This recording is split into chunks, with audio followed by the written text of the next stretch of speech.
আমার প্রিয় দর্শক সকল সবাই কেমন আছেন? আশা করি নিশ্চয়ই সবাই খুব ভালো আছেন, সুস্থ আছেন। আমি হিয়া খান আবারও অনেক দিন পর একটা ছোট্ট একটা ভিডিও নিয়ে চলে আসলাম। তো এখানে দেখতে পাচ্ছেন আমি বাগুন এরকম করে কেটে নিয়েছি। তো অলরেডি দুইবার আমি জল দিয়ে ধুয়ে নিয়েছি। তো এবার আমি জলের মাঝে ডুবে রাখছি যাতে কালো না হয়ে যায় এই জন্য। তো এখানে দেখতে পাচ্ছেন আমি পেঁয়াজ এরকম করে একটা বড় সাইজের পেঁয়াজ কেটে নিয়েছি, রসুন আর কাঁচা লঙ্কা। তো এবার যেটা দেখতে পাচ্ছেন সেটা হলো শুটকি মাছ। তো কালো বায়াম, যেটা বড় বড় যে কালো বায়ামগুলো আছে সেই বায়ামের শুটকি মাছ। তো আমি বাজার থেকে কিনে এনে এগুলা খুব ভালোভাবে প্রথমে ঠান্ডা জল দিয়ে পরিষ্কার করে নিয়েছি, তারপর গরম জল দিয়ে এরকম করে কিছুটা জাল করে নিলাম। তো এবার সেগুলো রেখে দিয়ে এবার চলে আসলাম আবারও চুলার কাছে। তো এখানে দেখতে পাচ্ছেন পরিমাণ মতো সরষের তেল দিয়ে দিলাম। তো সাথে এখানে আমি কিছুটা গোটা মিক্স মশলা দিয়ে দিচ্ছি। তো এগুলো সব কিছু দিয়ে এবার আমি দিয়ে দিচ্ছি এখানে রসুন, যে রসুনগুলো আমি থেতলে নিয়েছি সেই রসুনগুলো দিয়ে দিলাম। সাথে পেঁয়াজ কুচি আর যে কাঁচা লঙ্কা দুফালা করে নিয়েছি সেগুলো আমি দিয়ে দেব। তো এগুলো একটু ভেজে নিব, একটু লাল কালার করে। তো একটু লাড়াচাড়া করে ভেজে নেব। তো এগুলো একটু লাড়াচাড়া করে আমি এখানে আবার দিয়ে দেব শুটকি মাছগুলো। তো শুটকি মাছগুলো দিয়ে একসঙ্গে আমি ভেজে নেব, কারণ শুটকি মাছ কিন্তু ভালোভাবে ভেজে নিতে হয়, তা না হলে কিন্তু খেতে ভালো লাগে না, একটা গন্ধ ভাব আসে তো সবজিতে এমনিতে দিলে, তাই আমি ভেজে নেব। তো এবার আমি শুটকিগুলো দিয়ে দিচ্ছি। এরকম বড় বড় করে আমি ডুম করে কেটে নিয়েছি শুটকিগুলা। তো একটু লাড়াচাড়া করে খুব ভালো মতো এটাকে ভেজে নেব একসঙ্গে।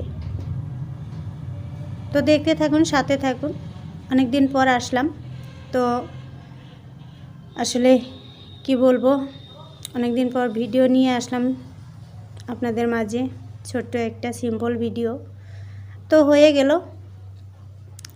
দেখতে পাচ্ছেন অনেকটাই কিন্তু ভাজা হয়ে গেছে, দেখে হয়তো বুঝতে পারছেন। তো এবার আমি এক এক করে বাকি মশলাগুলো দিয়ে দেবো এখানে। তো দিয়ে দিচ্ছি এখানে জিরা গুঁড়া 1 চা চামচ, দিয়ে দিচ্ছি 1 চা চামচ ধনিয়া গুঁড়া। তো এবার দিয়ে দিচ্ছি এখানে পরিমাণ মতো হলুদ গুঁড়া, দিয়ে দিচ্ছি শুকনো লঙ্কা গুঁড়া। তো শুকনো লঙ্কা গুঁড়ার পরিমাণটা একটু বেশি দিলাম, কারণ শুটকি মাছের রেসিপিতে একটু ঝাল বেশি হলে খেতে ভালো লাগে। তো স্বাদ মতো লবণ দিয়ে দিলাম, দিয়ে একটু লাড়িয়ে দিচ্ছি। তবে এটা কিন্তু এরকমভাবে লাড়াচাড়া করা যাবে না, কারণ পুড়ে যাওয়ার সম্ভাবনা আছে, আর মশলা পুড়ে গেলে কিন্তু সবজি খেতে একদমই ভালো লাগে না। তো এবার আমি এখানে সামান্য একটু জল দিয়ে দিব। তো সামান্য একটু জল দিয়ে দিলাম, এবার একটু লাড়াচাড়া করে দিচ্ছি। তো এটাকে খুব ভালো মতো কিছুক্ষণ আমি কষিয়ে নেব। তো এবার ঢাকনা দিয়ে আমি ঢেকে দেব।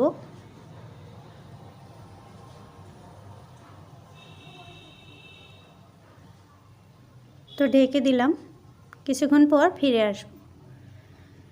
তো ফিরে আসলাম কিছুক্ষণ পর, দেখতে পাচ্ছেন কত সুন্দর লাগছে, অনেকটাই কষানো হয়ে গেছে।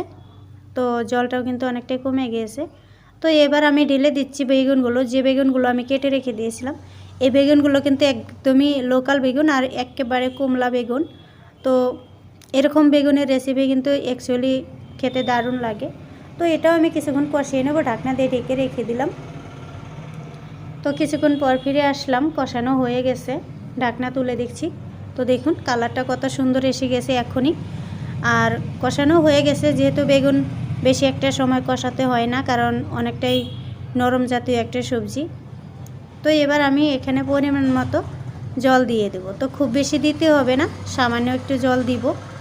তো যেহেতু একটু ঝোল করে রাখবো আমি, তাই একটু মাখো মাখো ঝোল রাখবো, তার জন্য একটু জল এখানে দিয়ে দিচ্ছি। আর যেহেতু এখানে শুটকি মাছ, তার মধ্যে হলো বায়েম, তো বায়েমের শুটকি একটু শক্ত, তার জন্য জলের পরিমাণটা একটু দিলাম, কারণ তা না হলে শুটকি হয়তো সিদ্ধ হতে একটু সময় লাগবে, আর সিদ্ধ ভালো মতো না হলে কিন্তু খেতে ভালো লাগবে না সবজিটা।